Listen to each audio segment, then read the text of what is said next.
Hello friends, today I am going to share a story from my past or an instance that changed me or had an immense effect on what I am today.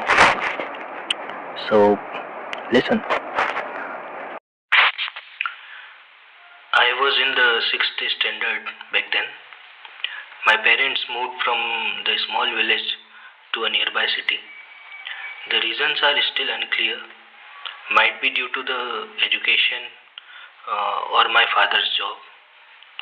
I was admitted in a big short school. It was huge, like really huge for me. Because the school I went in my village was smaller than this school's lunch area. I literally cried on the first day. I thought I would get lost in it and will never be able to find my way back.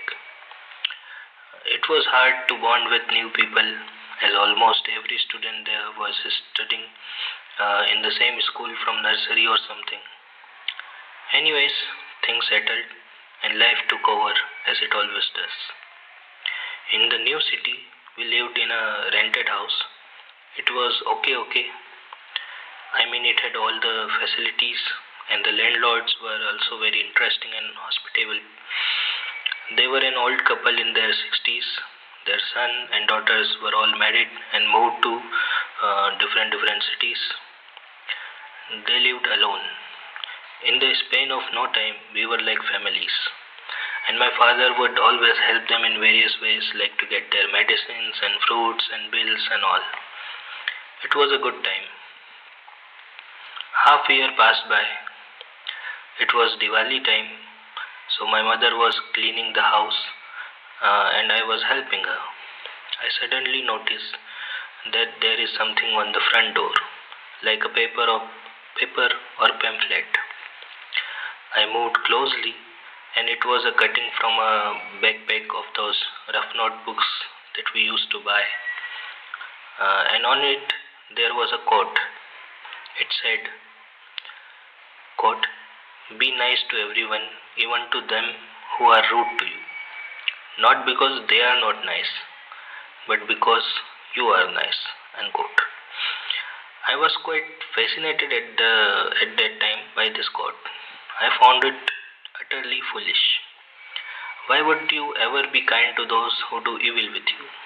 My little mind can't grasp it, as mostly it was filled with movies and TV shows and fairy tales in which the good guy always punishes the bad guy. This is the rule, right? Then why? Why would you say such a stupid thing and even dare to print it on the back of a notebook that will be circulated to God knows how many children? Sometimes our brain stores unexpected memories, and for some weird reason, my brain stored this quote. Whenever I see someone being mean with others, or when I feel someone is being mean to me, my brain suddenly throws this quote at me. It was almost frustrating. Why would I not reply to their rudeness with my rudeness? Why would I show anyone any kindness? Life has an amazing way of unraveling things. Sometimes it shows us something that we already know, and yet we get mesmerized by its beauty. Later in my life, I realized something. I realized that I will most probably be living an ordinary life. There won't be any villain that I have to defeat to prove my good over bad, like in those movies and all. No one is going to kidnap my family members. No one is going to go after my life. I won't be having no one's death to avenge. I will most certainly live an ordinary life, and so my evils will be ordinary too. I have to fight the most basic of human evils. I have to fight with the basic human tendencies, like taking advantage of one another, misleading people for our own good, fraud, lust, jealousy, envy, etc. And that was the most frightening. And what was most frightening was that I have to fight with my regret of not being able to become the absolute good person that I could become. My most frightening evil will be my potential to become more good than I am. I don't know if defeating these evils will make me a noble person. I don't know if the gates of hell and heaven will judge me on my conduct and misconduct. But I certainly know that even in the epic of Ramayana, when Ram defeated Ravan with all his might and claimed good over evil, the contribution of that one nameless Vanara, who defeated a low-ranked Asura of Ravan's army, also mattered, and it always will. So keep fighting the minor evils that you encounter in your life, and you will create a better, a more gentle and kind world. So let's hear some quotes to put it all in some perspective. Gradually it was disclosed to me that the line separating good and evil passes not through states, not between classes, nor between political parties either, but right through every human heart and through all human hearts.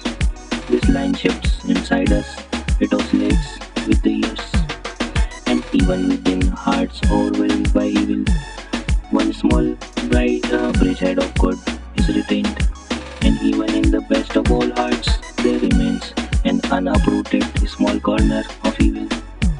Since then I have come to understand the truth of all the religions in the world. They struggle with the evil inside a human being, inside every human being.